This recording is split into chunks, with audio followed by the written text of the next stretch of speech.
हम कुछ प्रश्न देखेंगे जो कि परीक्षाओं में आते हैं और हम बार बार उन्हें गलती करके चले आते हैं।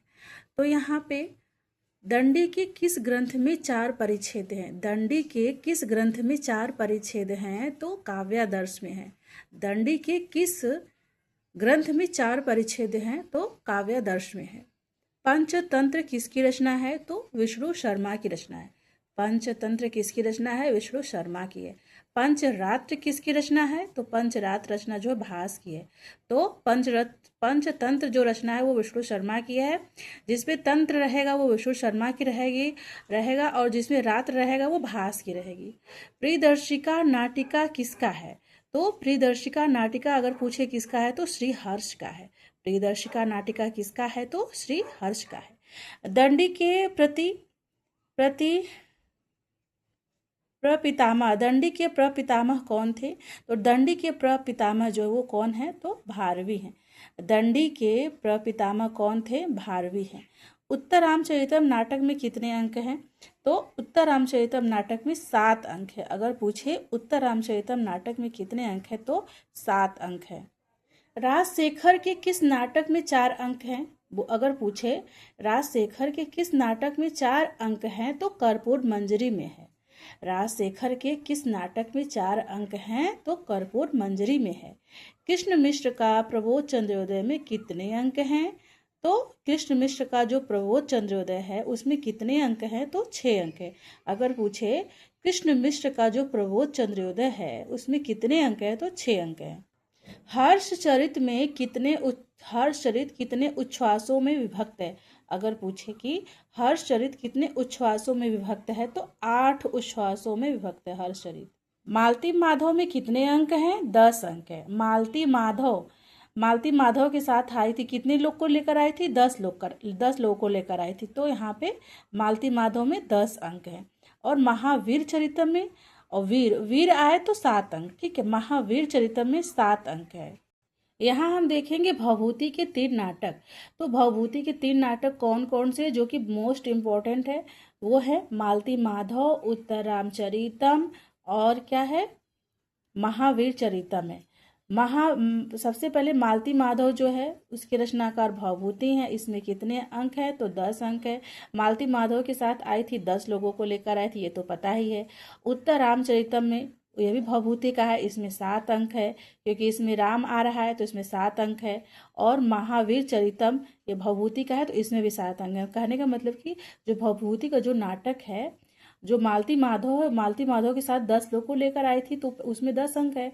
और उसके बाद जो महावीर चरितम और उत्तर रामचरितम जो है भवभूति का, उन दोनों में 7-7 अंक है। यदि पूछे स्वप्नवास दत्तम का नायक कौन है? तो स्वप्नवास दत्तम के नायक का क्या हुआ था? उदय हुआ था, उदयन। स्वप्नवास दत्तम का नायक कौन है? तो उदयन है। और यदि पूछे कि स्वप्नवास दत्तम का विदूषक कौन है? यहाँ पे क्या पूछा है? नायक। यहाँ पे क्या पूछ रहा है? विदूषक। अगर नायक पूछे तो नायक का सीधे सीधे ये सोचो कि नायक का उदय हुआ था, उदयन।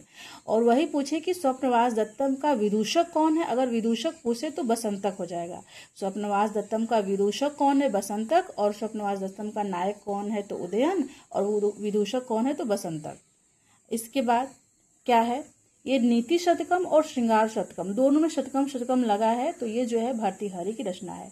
नीति शतकम, श्रृंगार शतकम किसकी रचना है? भर्तृहरि की रचना है। अगर पूछे कि संस्कृत साहित्य के सर्वश्रेष्ठ नाटककार कौन है? अगर संस्कृत साहित्य में अगर सर्वश्रेष्ठ लगाए तो भाई सर्वश्रेष्ठ तो कालिदास, उनके आगे कोई नहीं है। और यदि पूछे संस्कृत साहित्य के प्रथम नाटककार तो हो जाएंगे भास। क्यों? दोनों में अंतर क्या है? इसमें सर्वश्रेष्ठ है, सर्वश्रेष्ठ का महत्व ज्यादा होता है, लेकिन इसमें क्या है? प्रथम, इसमें बस प्रथम नाटककार बोल रहा है तो भास हो जाएंगे। अब इसके बाद क्या है? पंचतंत्र किसकी रचना है? तो पंचतंत्र रचना विष्णु शर्मा की है। पंचरात्र रचना भास की है। और दमयंती का स्वयंवर वर्णन में किस सर्ग में हुआ है? बोल रहा है कि दमयंती का जो स्वयंवर वर्णन हुआ था उसमें कितने सर्ग हैं? तो सर्ग 10 है। दमयंती का जो स्वयंवर वर्णन हुआ था उसमें कितने सर्ग हैं? तो 10 सर्ग है। यहाँ पे क्या बोल रहा है? भवभूति का मूल नाम क्या है? भवभूति जो थे करुण रस के बहुत बड़े कवि थे, तो भवभूति जी जो हैं उनका मूल नाम जो है श्रीकंठ था। भवभूति का मूल नाम क्या था? श्रीकंठ था। और यहाँ पे भवभूति की जो माता हैं, भवभूति का मूल नाम तो श्रीकंठ था, और भवभूति की जो माता है उनका नाम जातुकर्णी है। भवभूति की माता का नाम जातुकर्णी है, ठीक है, जातुकर्णी।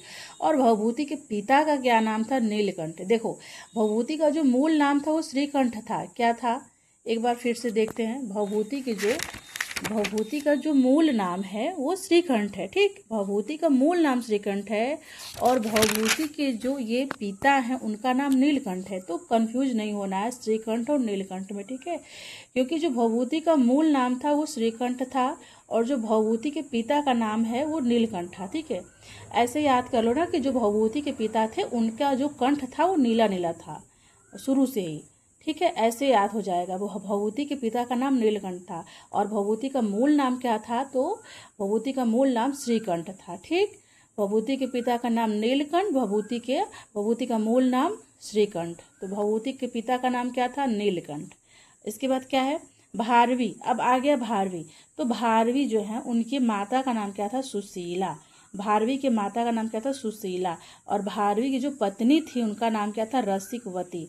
भारवी के जो माता थी उनका नाम सुशीला था, भारवी के पत्नी का नाम रसिकवती था।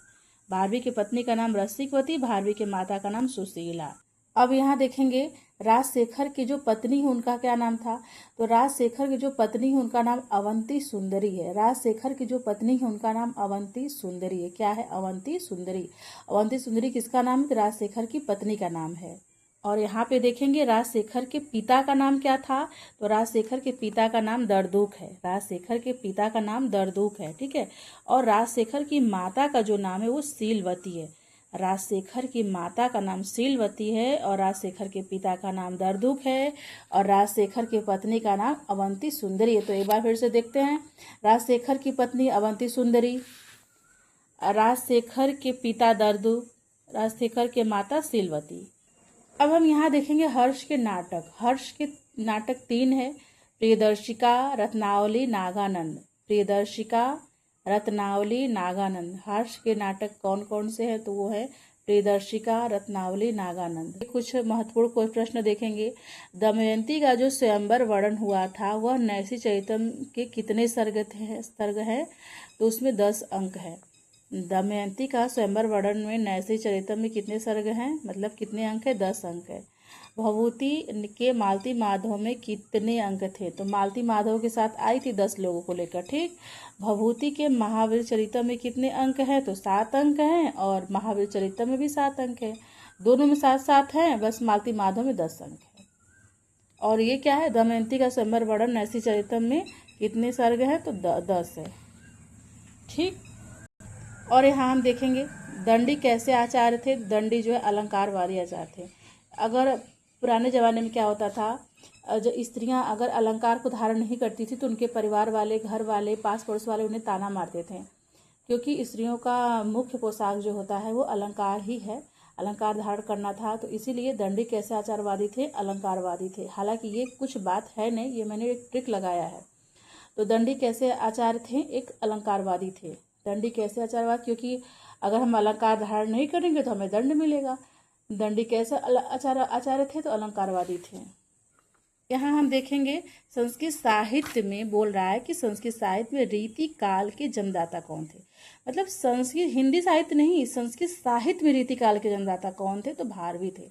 इसमें बोल रहा है कि संस्कृत साहित्य में रीति काल के जन्मदाता कौन थे? तो संस्कृत साहित्य में रीति काल के जन्मदाता भारवी थे।